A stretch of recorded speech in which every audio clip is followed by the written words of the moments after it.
You can be in a room full of people who love you and still feel like you are the only one there. That feeling has a name. It is not sadness, not quite.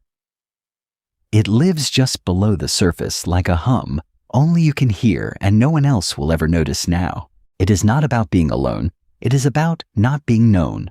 And those are two very different things that most people spend their whole lives mixing up with each other daily. Some rooms are loud and warm and full of laughter, and you are smiling too, but inside, something is quiet in a way that feels almost too heavy to hold alone still. Experts call this felt alone, and it has nothing to do with how many people are around you, or how much they care, or how long they have chosen to stay near. It is the gap between who you show up as and who you are, and the wider that gap grows, the harder it is to feel close to anyone around you now. You learned early how to be what people needed. Maybe you did not even notice you were doing it. It just became the way you moved through every single room you entered. Over time, the you that all love starts to feel like a role, a part you play well, but one that was not ever yours to own or keep. The people around you are not doing anything wrong. They love the you. They know they just do not know all of you. And that part is, think about the last time someone asked how you were and you said fine or good or busy and meant none of it. That small moment happens many times a day. And every time it does, the gap grows a little wider and the quiet inside gets a little harder to ever truly cross alone. It is tiring to carry both versions of yourself, the one that shows up and the one that watches from behind your eyes. There is a kind of lone that comes from being loved for your strong parts and never for your doubt, and that one cuts in a way that is hard to name. Aristotle wrote about this. He said the worst form of being alone is to not be at ease with yourself, and that was 2,000 years ago, and it still lands hard. The real gap is not between you and other people. It is between you and the parts of yourself you have never let anyone else see. Most people do not hide on purpose. They stay safe from the time when someone sees the real you and does not stay. You plan what to say before you speak. You soften the edges so nothing comes out too sharp, too needy, too raw. Then you wonder why, after a long night with people who care about you, you drive home and feel like you were never fully there. Studies on close bonds show that what builds real ties is not time spent. It is moments of true risk. Brené Brown spent years on this, and what she found is simple. That sounds easy, until you are standing in front of someone you love, and the armor has been on so long, you're not sure where it ends and where you start. There is grief in that too. Quiet grief for all the parts of you that never made it into the room.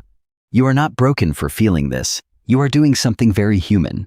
You are keeping safe the same way every single person in that room. The lone you feel is not proof that something is wrong with you.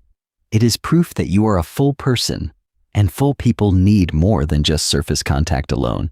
At some point, you start to wonder if anyone would stay if they saw all of it. The doubt, the fear, the mess, the soft parts. That question is the most lone one a person can carry, and it almost never gets asked out loud, because asking it, what would it feel like to stop editing yourself just once, to let something real come out without fixing it first? The strange thing is, other people are sitting in the same room feeling the same gap, and no one says it, because real close bonds do not start with someone else opening up.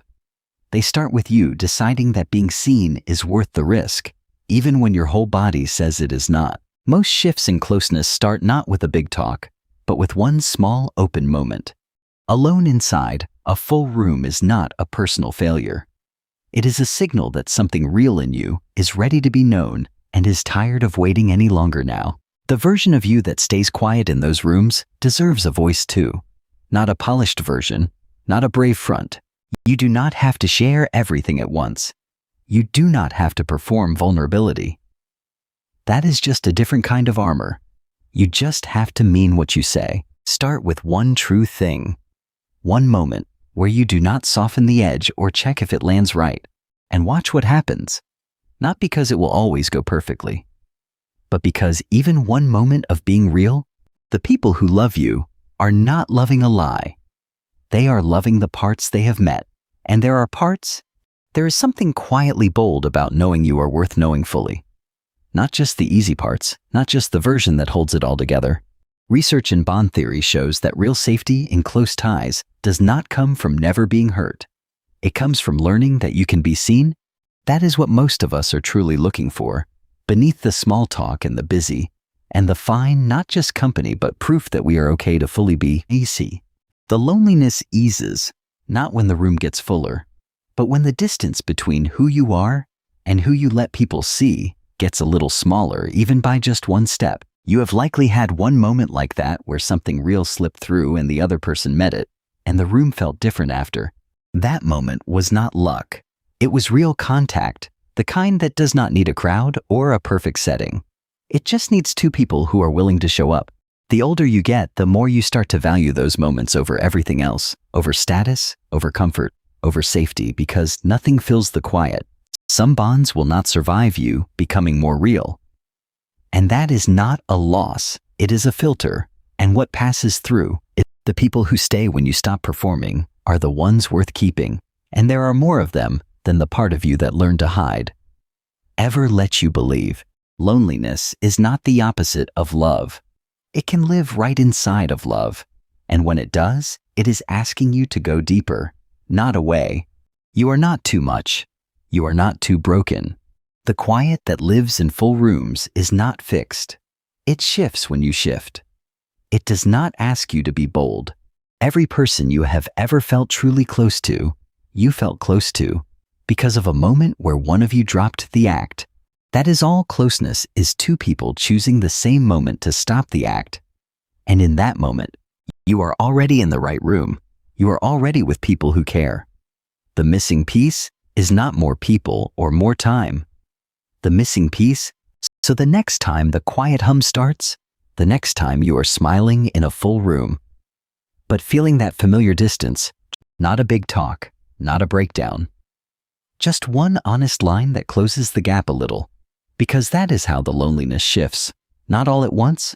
You were never meant to carry all of yourself alone. That is not strength, that is just habit. And habits, even the ones you have had forever, can slowly, quietly be changed. The room is still full. The people still love you, and you are still here,